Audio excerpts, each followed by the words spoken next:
একবার এক গ্রামে ঝড়ের কবলে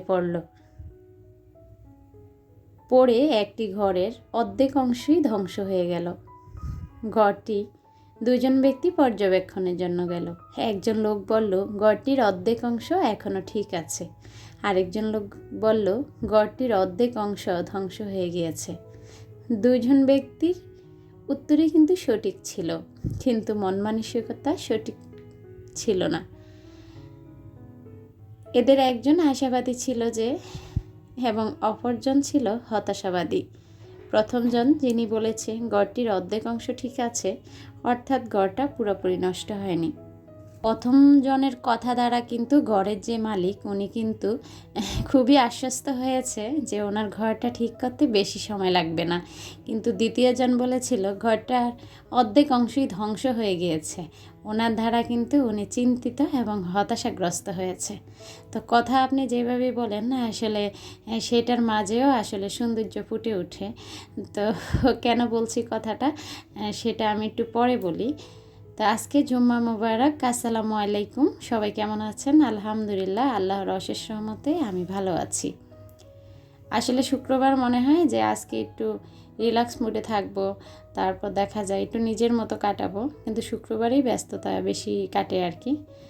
তো কাল পর্যন্ত ভাবছিলাম যে কালকে তো শুক্রবার, বাবুর মাদ্রাসা নেই, বাচ্চাদের পরীক্ষা নেই, আপনাদের ভাইয়া সকালে ব্যস্ত থাকলেও একটু পরে ছুটি, তো সব মিলিয়ে দিনটা অনেক ভালো যাবে। কিন্তু রাত্রে এসে আপনাদের ভাইয়া বলতেছে নেহামণিকে এক জায়গায় রেজিস্ট্রেশন করেছে, সেখানে পরীক্ষা দিতে যেতে হবে।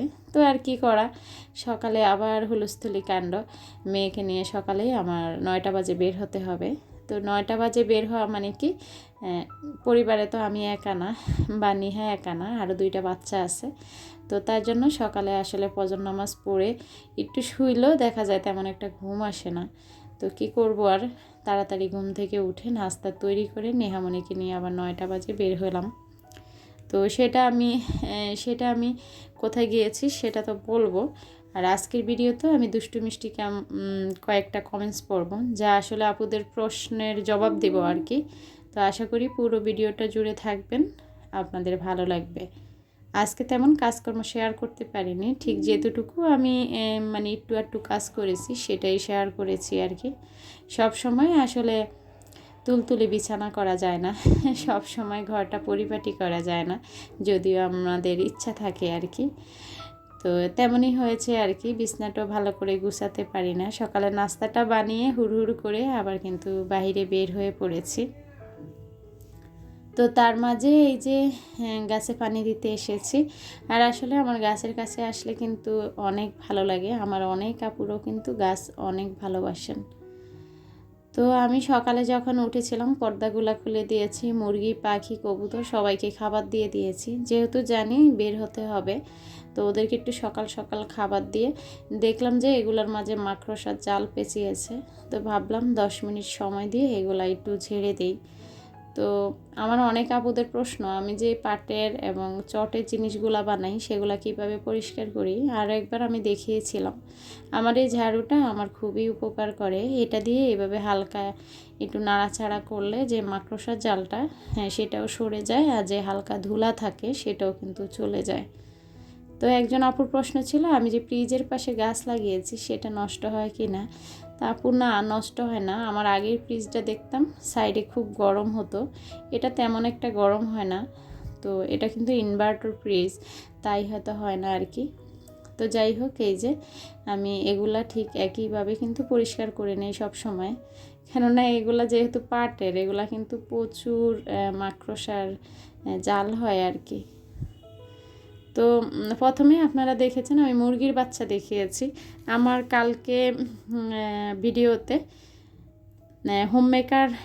হোমমেকার মুন্না আইডি থেকে মুন্না আপু বলেছিল যে আপু আমি কি মুরগির বাচ্চা 3টা দেখেছিলাম না ভুল দেখেছি। তা আমি আসলে আপুকে কমেন্টসেরও উত্তর দিয়েছিলাম, তো না আপু আসলে তুমি মনে হয় চোখের দেখা অনেক সময় হতে পারে, আমি মুরগির বাচ্চা 2টাই কিনে এনেছিলাম নেওয়াজের জন্য। তো আপু তোমাকে অসংখ্য ধন্যবাদ, তুমি সবসময় আমার ভিডিও দেখো। আসলে অনেক সময় হয়তো আমার ভিডিও দেখতে দেরি হয় বা মিসিং হয়ে যায়, তার জন্য রাগ করো না। আমি যদি কারো ভিডিও মিসিং হয়ে যায় সেটা আবার পরে দেখার চেষ্টা করি যতটুকু পারি আর কি আসলে। তো আরেকটা প্রশ্নের উত্তর দিতেছি, সেটা হয়েছে বিডি ব্লগার মৌমিতা। আপুর আইডি থেকে আপু বলেছে, আপু তুমি কি কুসুম কাবার কিনেছো না কুসুম কিনেছো? কাল ওই যে ভিডিওতে আমি কালকে দেখিয়েছিলাম, তা আপু আমি কুসুম কাবার কিনেছি, কুসুম কিনি নাই। তো আসলে অনেক সময় দেখা যায় যে হয়তো আমরা ভিডিও দেখতেছি, একটা কাজ করতেছি, বাকি কানে কথা শুনতেছি, তখন আসলে ভালো করে লক্ষ্য করা যায় না আর কি কী বলতেছে বা কী করতেছে। তো তার জন্য আমি কখনো আসলে রাগ করি না, খেলার ভুল হতেই পারে এই আর কি। তো আপুদেরকে অসংখ্য ধন্যবাদ, এত ব্যস্ততার মাঝেও আপনারা সময় দিয়ে কিন্তু আমার ভিডিও দেখেন। তো তাই হোক, হ্যাঁ আপনাদের ভাইয়া কি একটা কাজ করছিল, তার মাঝে আমি কিন্তু ড্রয়িং ডাইনিংটা গুছিয়ে রেখেছি।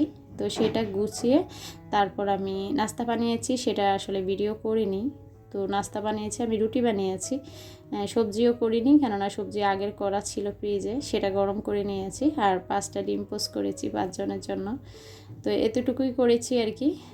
করিয়ে তারপর আমি কিন্তু বাসায় নাস্তাটা রেখে আর নিজে একটু খেয়েছি, মেয়েকে একটু খাইয়ে এই যে নেহাকে নিয়ে চলে এসেছি। এটা হচ্ছে মানে উদ্বাসে আসছি, আমি উদ্বাসে মেয়েকে পরীক্ষা দেওয়াচ্ছি। তো আপনারা তো জানেন আমার মেয়ে এসএসসি ক্যান্ডিডেট, তো সবাই দোয়া করবেন মেয়েটার জন্য। তো তারপরে এই যে পরীক্ষা দিয়ে কিন্তু আবার সেখানে বেশি ভিডিও করা হয়নি, চলে এসেছি। তো এসে দেখি কি নিয়াজ নিসা পরশা সাজিয়ে বসেছে। তো কিসের পরশা, এই যে দেখেন, ও এগুলো সব আসলে আমার নিসামণির হাতে বানানো। আর আমি আসলে আমার বাচ্চারা তেমন সময় পায় না, তাই আমার প্রিয় আপুদেরকে তেমন বলা হয় না। নিসা নিহা মানে আমার মেয়েদেরও একটা চ্যানেল আছে, আমি ডেসক্রিপশন বক্সে ওদের চ্যানেলের লিঙ্কটা দিয়ে রাখবো, আপনারা দেখে নেবেন। তো যেহেতু নেহা এখন এসএসসি দিবে, নিসাও আসলে এবার 6-এ যেহেতু বার্ষিক পরীক্ষা গেল, ওরা আসলে ভিডিও আপলোড করতে পারে না। তো আগে যতটুকু পারছে ভিডিও দিছে। তো আমি নেহাকে বলেছি তুমি এসএসসি দেওয়ার পর আবার ভিডিও আপলোড করো। তো নিসা কিন্তু হাতের কাজ মাশাল্লাহ, আমার মেয়ে এই যে দেখেন কাগজ দিয়ে প্রতিটা জিনিস বানাতে পারে, মানে সংসারে যা আছে আর কি, ফার্নিচার হতে আমাদের প্রয়োজনীয় যত জিনিস সব ও কাগজ দিয়ে বানায়। তো আল্লাহ তাআলা ওর মাঝে আসলে আলাদা একটা ক্রিয়েটিভিটি দিয়েছে। তো আপনারা দোয়া করবেন আমার 2টা মেয়ের জন্যই। তো এই যে যত কিছু দেখতেছেন এগুলো সব নিসামণির বানানো। ও সুন্দর সুন্দর ফ্রুটস বানায়, তারপর ভেজিটেবল বানায়। এই যে দেখেন দুধের পট বানিয়েছে, ললিপপ বানিয়েছে। তারপরে দেখা যায় যে এই যে দেখেন চকলেটগুলা, ললিপপ, এগুলো সব ওর হাতে বানানো। মানে আপনি দেখলে বুঝবেনই না যে এটা আসলে কাগজের, এরকম আর কি। তো আশা করি আমার প্রিয় আপুদের সঙ্গে একটু শেয়ার করে দিলাম, যেহেতু তেমন ভিডিও করা হয় না, ভাবছি মেয়ের এগুলাই একটু ভিডিও করে দেই, সাথে যোগ করে দেই আর কি। তো তারপর আরেকটা কমেন্টস পড়তেছি আমি, সেটা হয়েছে ওমর ফারুক আইডির থেকে। আপু আমাকে প্রশ্ন করেছে যে আপু আমি মানি প্লান্ট লাগিয়ে মানে টবে লাগিয়ে ঘরে রাখবো নাকি রোদে রাখবো। আর আপু আরেকটা কথা বলেছে, আমার মানি প্লান্ট গেল হালকা সবুজ এবং পাতাগুলা ছোট হয়।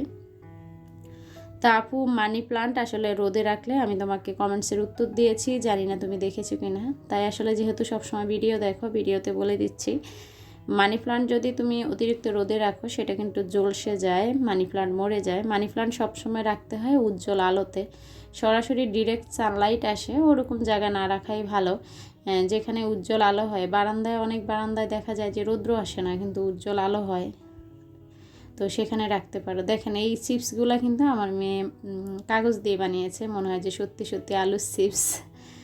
তো ওমর ফারুক আইডি থেকে আপুকে বলছি যে মানি প্লান্ট রোদে না রেখে উজ্জ্বল আলোতে রাখবেন। আর এই যে পাতাটা যে ছোট হয় সেটার কারণ হচ্ছে মাটিতে উর্বরতা কম। তো মাটিতে আপনি যখন লাগাবেন তখন আসলে আপু আমি যেটা দিয়ে লাগাই আর কি, একটু তরকারি খোসা টোসা মাটির সঙ্গে মিশিয়ে 5-6 দিন পর যখন পচে যায় তখন ওই মাটিতে আমি গাছ লাগাই, কোনো সার ইউজ করি না। আর সব সময় চাল দেওয়া ডাল দেওয়া পানিটা ইউজ করবেন। আর দেখা যায় যে সম্ভব হলে প্রতিদিনে পানি স্প্রে করবেন, পানি স্প্রে করলে কিন্তু পাতা আস্তে আস্তে বড় হয়, আমার যতটুকু অভিজ্ঞতা আর কি। তো আশা করি আপু আপনার উত্তর পেয়েছেন। তো দেখেন তাড়াহুড়া করে বাইরে থেকে এসে কিন্তু আবার ঝটপট রান্নাও করে নিয়েছি। তো সেই রান্নাগুলো শেয়ার করতে পারিনি, আজকের ভিডিওটা খুব ছোট ছিল তাই তেমনভাবে আপনাদের সঙ্গে শেয়ার করতে পারিনি আর কি। তো এই পর্যন্তই রেখে দিলাম আজকের ভিডিও। তেমন কমেন্টসও পড়া হয়নি, কিছু দেখানো হয়নি। তারপরও আশা করতেছি আপনাদের ভালো লাগবে। আল্লাহ হাফিজ, আসসালামু আলাইকুম।